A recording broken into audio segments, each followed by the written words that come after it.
Lifestick, pardon, c'est la prochaine start-up. Ça, c'est un bracelet, un bijou ou un autocollant. Ouais, un autocollant qui peut sauver des vies. Europe 1, la France bouge. La pépite. Avec vous, Sébastien Machado, vous avez créé Lifestick en 2017, mais finalement, ça a vraiment été mis sur le marché il y a 2 ans à peine. Ça a été mis effectivement il y a 2 ans sur le marché avec la participation et le contrat qu'on a signé en partenariat avec la Fédération nationale des sapeurs-pompiers de France. Voilà, donc vous bossez avec les sapeurs-pompiers. Vous, alors petit clin d'œil avec Will Survive, parce que vous, à l'origine, vous aviez envie d'être footballeur. Exactement, mais ça c'est comme beaucoup d'enfants, voilà, on se lance dans un sport et on a envie d'en faire son métier. Ouais. Et ça n'a pas été fait. Voilà. Non, donc mais vous étiez premier, une belle carrière. En tout cas, c'est ce qu'on disait de moi. Bon, c'est ce qu'on disait de moi. Petit problème de genou. Vous vous êtes lancé dans un BTS électronique informatique. Vous êtes parti vivre à l'étranger. Et puis, vous êtes revenu en France. Vous avez travaillé pour diverses entreprises comme DHL ou encore le groupe Casino. Qu'est-ce qui vous a mené à l'entrepreneuriat? Parce que vous auriez pu continuer à rester dans l'entreprise, être salarié. Ça a été quoi le déclic, Sébastien Machado?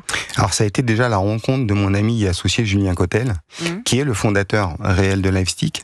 Et cofondateur, oui. Voilà, et en fait c'était cette richesse intellectuelle de se dire on a des capacités, lui plus technologiques et moi plus commercial dans la construction d'une entreprise pour se lancer dans une aventure humaine incroyable. Donc ça c'est ça le déclic. Je crois qu'il y a eu aussi un accident, c'est ça? Oui, c'est ça. Oui, il y a la rencontre avec votre associé, mais il y a eu avant un accident, comme disait Benjamin. Complètement, il y a eu deux accidents, pour être plus précis. Il y a eu le frère de mon associé, et c'était la raison pour laquelle il a souhaité inventer cette technologie. Parce que il s'est rendu compte que en cas d'accident, d'incompréhension d'une personne ou d'incohérence, les secours n'ont aucune information concernant la personne. Et l'idée était de dire comment on peut permettre aux secouristes d'avoir les informations rapidement, sans aucune complication, et de pouvoir agir rapidement avec des soins appropriés et adaptés. Et ensuite, il y a eu votre accident à vous, c'est ça? C'est ça, et 4 ans plus tard, j'ai eu un accident. J'étais justement attendu chez mon ami avec ma femme et les enfants. Et j'y suis jamais arrivé. Je me suis rendu compte surtout que son invention, elle était juste exceptionnelle. Qu'est-ce qui s'est passé? C'était un accident de voiture? Accident de roue, une voiture qui a pris un sens interdit. J'ai pas compris, j'ai fait 2 saltos, je me suis retrouvé au sol. Je suis d'une génération, j'ai bientôt 50 ans, où on apprenait les numéros de téléphone par cœur. Et sur le moment, incapacité de pouvoir communiquer toutes les informations me concernant, puisque j'étais conscient. J'ai été pris en charge par les pompiers. On m'a emmené à l'hôpital. J'ai passé l'IRM, scanner, comme tout accident de roue. Et je me suis surtout rendu compte que le téléphone dans lequel j'avais renseigné l'ensemble de toutes mes informations vitales, mon iPhone... T'es verrouillé? Alors, verrouillé, oui, mais surtout m'a servi à rien parce que mes affaires ont passé de service en service. Et je me suis retrouvé à demander si je pouvais avoir mes affaires et les infirmiers ne savaient pas où ils étaient. Ah ouais, donc et je me souvenais toujours pas du numéro de ma femme. Donc il a fallu attendre 45 minutes pour que je me souvienne et pouvoir prévenir les gens que j'aimais. En tout cas rassuré, parce que mes filles me géolocalisaient avec mon téléphone. Elles savaient que j'étais dans un hôpital, mais ne savaient pas ce qui se passait. Ma femme non plus. L'angoisse. Et on s'est dit, en sortant de là, donc quand j'ai pu prévenir ma femme, donc Julien est venu avec ma femme, j'ai signé une décharge pour sortir le soir, ce qui n'est pas prudent, je le recommande pas. Je l'ai fait parce que je suis au comité de direction d'une entreprise et j'avais des rendez-vous le lendemain et surtout je gérais des équipes. Et je me suis dit, mais ton invention elle est géniale. Je me suis pas lancé tout de suite parce que voilà, j'avais construit ma carrière professionnelle, je gagnais bien ma vie, j'avais des enfants, donc on mettait beaucoup d'argent pour eux.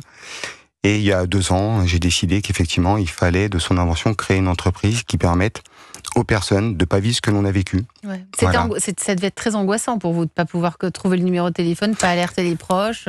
Très angoissant, très douloureux parce que j'avais mal partout et surtout je me sentais seul. Je me sentais seul. Les infirmiers venaient. J'avais par chance aucun organe vital de toucher, mais j'avais les bras cassés, et les mains et le corps un peu tuméfié. Et donc je me sentais très seul. Très seul. Ouais. C'est pour ça que vous êtes associé à ce projet, à cette entreprise Lifestick. Vous allez pitcher maintenant. Vous avez apporté plein d'objets. Je vois les stickers sur la table. Vous allez nous décrire ce qu'est Lifestick en 1 minute et puis on se retrouve. C'est à vous, Sébastien. Alors LifeStick, vous l'avez indiqué, il y a plusieurs produits aujourd'hui, mais l'histoire de notre entreprise, c'est l'accident de moto. Donc le premier produit a été un sticker qu'on peut coller sur l'ensemble de tous les casques, quels qu'ils soient, vous le mentionnez tout à l'heure, trottinette, casque de chantier, casque de ski ou casque de moto.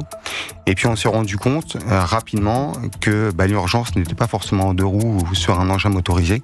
Et on a décliné différents produits. Ce sont des bracelets pour les sportifs, parce qu'il y a énormément d'accidents. Par exemple, en montagne, de plus en plus de personnes font du trail sans vraiment connaître les environnements dans lesquels ils évoluent.